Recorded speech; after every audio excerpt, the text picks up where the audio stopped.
বাইরে সুন্দর বৃষ্টি পড়ছে, দারুণ একটা ওয়েদার, আকাশে ঘন কালো মেঘ। Hello everyone, welcome back to Rayanish blogs.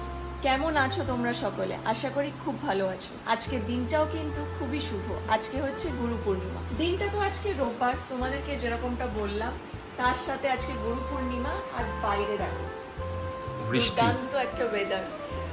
বাইরের আগে একটা ক্লিপ তোমাদের সাথে শেয়ার করি, তোমরাও একটু এনজয় করো, কারণ তোমরা তো কিছুদিন বাদে এই ভিডিওটা দেখবে। তো আগে সেটা দেখো, তারপরে বাদ বাকি কথা হচ্ছে।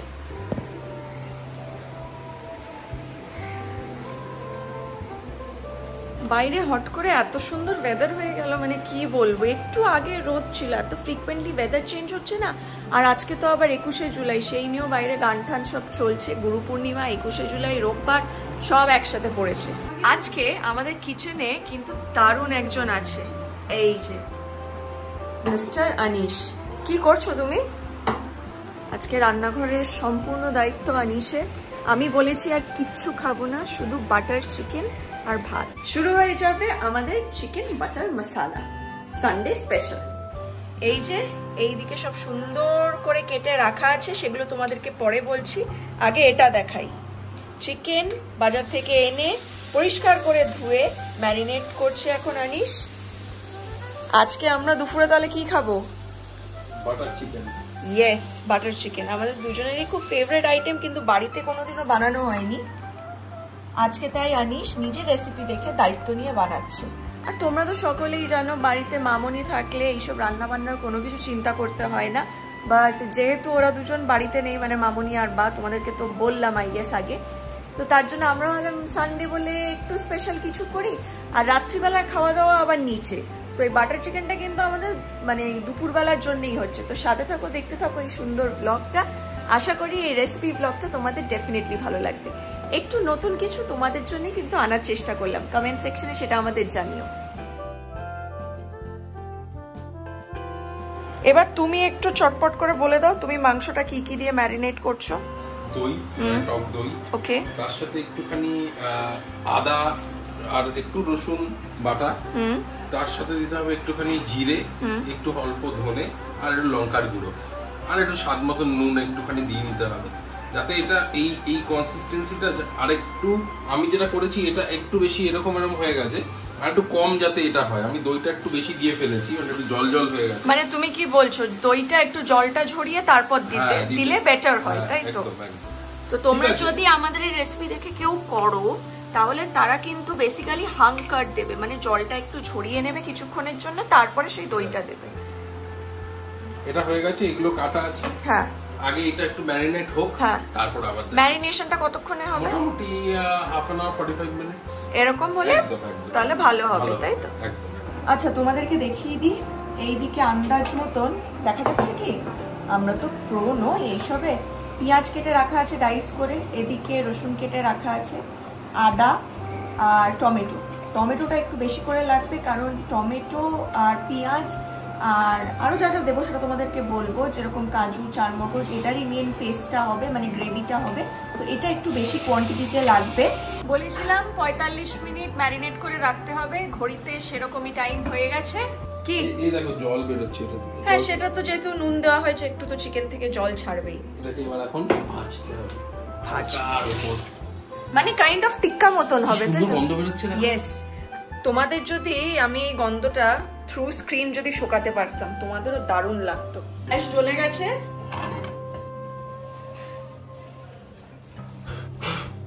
দেখো কি অবস্থা। তেল পড়ে গেছে কড়াইতে, এই তেলটা যা শেফ চলে গেল। কড়াইতে সাদা তেল পড়ে গেছে আন্দাজ মতন। আচ্ছা, এই রান্নাটা কি পুরোটাই সাদা তেলে হবে?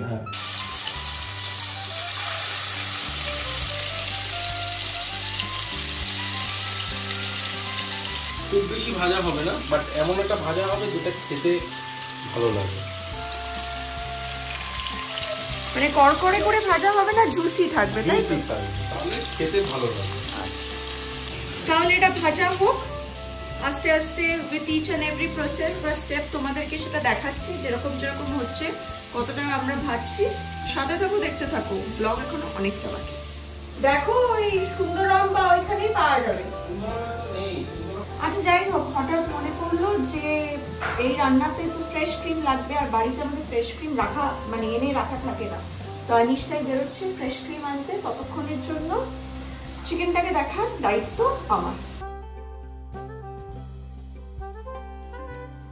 টিক্কা ভাজা ডান। এই হচ্ছে সিচুয়েশন। কি জুসি লাগছে তো, মুখে রস আসছে তো, আসাটাই স্বাভাবিক। তোমাদেরকে একটা কথা বলে রাখি, এই আমরা যখন চিকেনটাকে যখন ভাজলাম এই টাইমেই কিন্তু চিকেনটা প্রায় 70 to 80% সেদ্ধ কমপ্লিট হয়ে যাবে, মানে এটাতেই মেনলি কুকিং প্রসেসটা হয়ে যাবে। এরপরে জাস্ট কারি করে সেটাকে পেস্ট করে তার মধ্যে চিকেনটা দিয়ে দেওয়া হবে, একটু অল্প সময়ের জন্য বয়েল করা হবে।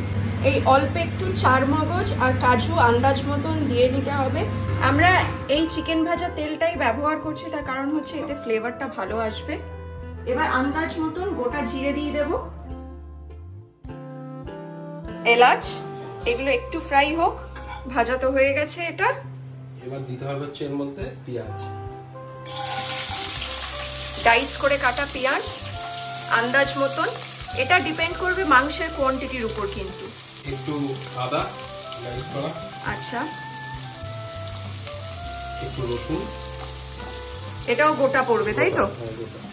এবার এটাকে আগে একটু প্রথমে একটু নাড়াচাড়া করে নিতে হবে।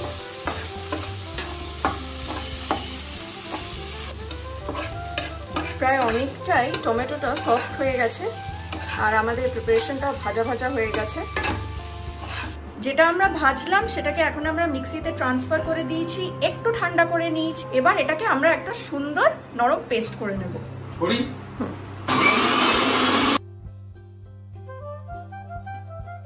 ভিডিওটা তুলতে না একদম ভুলে গেছি, আনিস এতে সামান্য একটু এরকম পরিমাণ মতন একটু বাটার দিল, তেলের মধ্যে এটা মিক্স করলো, তাহলে গন্ধটা খুব ভালো আসবে। এবার মিক্সচারটা দিয়ে দিচ্ছি।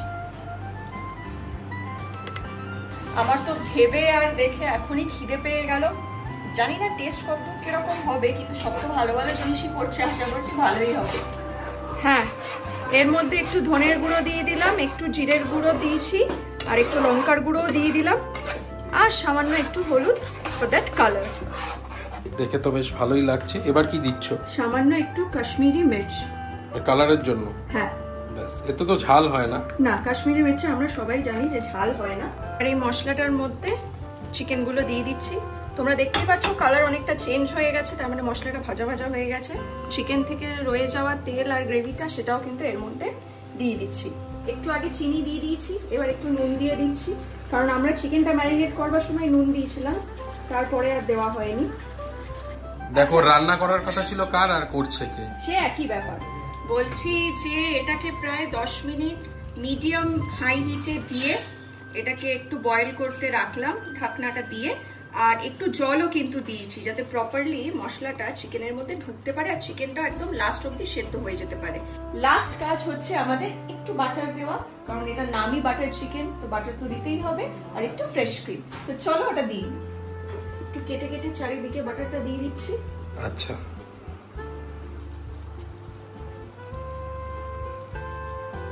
কি লাগছে তো রেস্টুরেন্টের মতন? আমার তো লাগছে। স্বাদটা তো অবভিয়াসলি খেতে বসার সময় তোমাদেরকে বলবো, কিন্তু রেসিপিটা তো এই অবধি। কমেন্ট সেকশনে জানাতে ভুললে কিন্তু চলবে না। তাহলে আমাদের বাটার চিকেন সম্পূর্ণভাবে রেডি। গ্যাসটা অফ করে দিলাম। আর ফেসবুকে কিন্তু আমাদের রায়া আনিস ব্লগস নামে একটা পেজ আছে, সেটাকে লাইক আর ফলো করতে একদম ভুলবে না। ভিডিওটা এখানেই পজ করো আর টুক করে গিয়ে সেটা করে দিয়ে এসো। হ্যালো, আমার অনেকক্ষণ বাদে দেখা। এখন ঘড়ি কাটায় সবাইকে দেখিয়ে দাও। 3:20 খেতে বসে পড়েছি আমরা। খেতে বসে পড়েছি, মাসি ওদিকে বসে পড়েছে, আমি সেখানে বসে পড়েছি। পাতে 1 পিস করে চিকেন নিয়ে নিয়েছি, কিন্তু সেটা এখনো খাওয়া শুরু হয়নি। খাওয়াটা শুরু হোক, তারপরে স্বাদ দেখতে গন্ধ সঙ্গে হচ্ছে। এবার হচ্ছে দ্য রিয়েল টেস্ট। মাংসটা আমি ছাড়িয়ে নিয়েছি, মাংসটা অদ্ভুতভাবে নরম হয়েছে। আচ্ছা, এবার খেয়ে দেখি। একটু গ্রেভি নিলাম,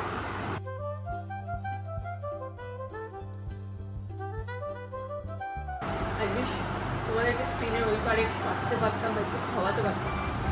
দারুণ হয়েছে, ভেরি হ্যাপি। এত কষ্ট করে রান্না বান্না করে সাকসেসফুল যদি হয়, মনটা একদম খুশি হয়ে যাবে। আর কথা না বাড়িয়ে ব্লগটা এই অবধি রাখছি। মাসিকে জিজ্ঞেস করে নি। ও হ্যাঁ, বাই দ্য ওয়ে মাসিকে যাও যাও। মাসি কেমন লাগছে? ভালো লাগছে, রেস্টুরেন্টে বসে খাচ্ছি। ঠিক আছে, খাওয়া দাওয়া করো। কি আর কিছু বলার আছে? না আজকে এই অবধি থাক। আজকে ব্লগটা এই অবধি থাক, এবার শান্তি মতন খাই। প্লিজ প্লিজ প্লিজ তোমরা ডেফিনেটলি এই প্রসেসটা, এই রেসিপিটা ট্রাই করো। নিরাশ একদম হবে না, বাড়ির সবাই চেটে পুটে খাবে, এটা আমাদের গ্যারেন্টি, রায়া নিশ ব্লগসের guarantee. So much for watching Rayanish blogs. আশা করি এই রেসিপি ব্লগটা তোমাদের দেখতে ভালো লেগেছে, নিজেদের মতো করে করার চেষ্টা করেছি। সাবস্ক্রাইব এখন আমাদের চ্যানেলে না করে থাকলে এক্ষুনি প্রেস দ্য সাবস্ক্রাইব বাটন, আর এই ভিডিওটা লাইক করতে একদম ভুলবে না। খুব শিগগিরই আবার দেখা হবে তোমাদের সকলের সাথে। Till then take care and bye everyone.